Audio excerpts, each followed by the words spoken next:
যেই সংসারের মধ্যে বাবা থাকে না রে, ওই সংসারের মধ্যে একটা মা যে কত পরিশ্রম করে, যেই মা সংসার চালায় সেই বুঝতে পারে।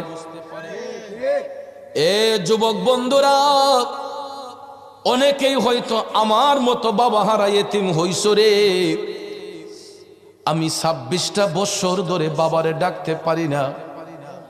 বাবা হারা যন্ত্রণা আমার অন্তরে ছটফট ছটফট করে।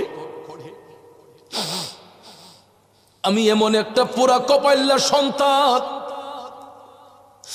আমার জন্য বর্তমানে হাজার হাজার মানুষ অপেক্ষা করে।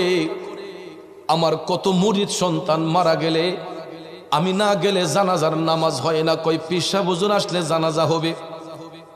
আমার কিছু কিছু মুরিদ ওসিয়ত করছে, কই মারা যাবার পরে লাশ যদি 5 দিনও থাকে, বাজান আপনি আইসা আমার জানাজা দিবেন। এরকম ভাবে বহু জায়গার মধ্যে লাশ বাড়িতে রাইখা আমার জন্য ঘন্টার পর ঘন্টা অপেক্ষা করে। আমি যাইলে পরে জানাজার নামাজ হয়। কিন্তু আমি এমন একটা পুরা কপিল্লা, যেই বয়সে আমি বাবা হারাইলাম, আমার বাবার জানাজার নামাজটা আমি পড়াইবার মতো যোগ্যতা ছিল না। এই একটা আফসোস আমার জীবনে। কত মানুষের জানাজা দেই, নিজের বাবার জানাজার নামাজটা পড়াইতে পারি নাই। এত ছোট ছিলাম যেই বয়সে বাবা হারাইছি। এই জন্য মাটারে নিয়ে গর্ব করি, কেন জানেননি? 26টা বছর জীবনের সাথে যুদ্ধ করে আমার মা, আমরা 6টা ভাই বোনে মাস্টার ডিগ্রি কমপ্লিট করাইছে, MA পাস করাইছে। একটা মাঝে কত কষ্ট করে আমি আমার মারে দেখা বুঝছি। চাইলে আমাদেরকে কাজে লাগাইতে পারতেন, বিদেশে পাঠাই দিতে পারতেন, যেই কোনো দোকানে কাজ করার জন্য দিতে পারতেন কিনা। কিন্তু ভাইয়েরা, আমার বাবার আদর্শ ছিল পড়াশোনা করা। আমার মাকে বাবা পরামর্শ দিয়েছিলেন যে আমি মারা গেলেও আমার বাচ্চাগুলারে তুমি মানুষ বানাইও, পড়াশোনা করাইও।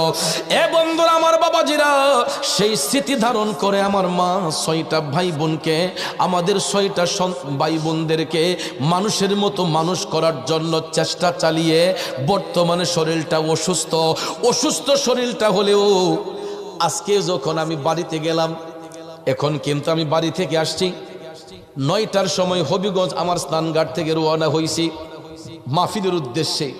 3বার কল দিয়া দিছে, ফুত আসো কই, রাস্তা ঠিক আসেনি, কুয়াশা আসেনি। এই যে সন্তানের প্রতি দরদ, মা যদি চলে যায় এই দরদটা আর কে দেখাইব? এই জন্য প্রেমিক কয়, মা বিনে বান্ধব নাই রে, মা বিনে বান্ধব নাই রে, এই যে সোনার দুনিয়ায়। ভেবে দেখো কি করছো এই মায়ের লাগিয়ায়, ভেবে দেখো কি করছো এই মায়ের লাগিয়া। বন্ধুরে,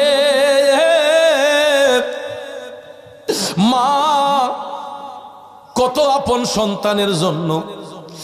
আজকেও যখন বাড়িতে গেছি, গাছের একটা পেঁপে পাকছে, আমার মার মন চাইলে খাইয়ে ফেলতে পারতো। সকালবেলা যখন বলছে আম্মা আমি আজকে বাড়িতে আসবো, যাইয়া দেখি পেঁপেটারে কাটটা সুন্দর করে টেবিলের উপর ঘুইরা রাখছে।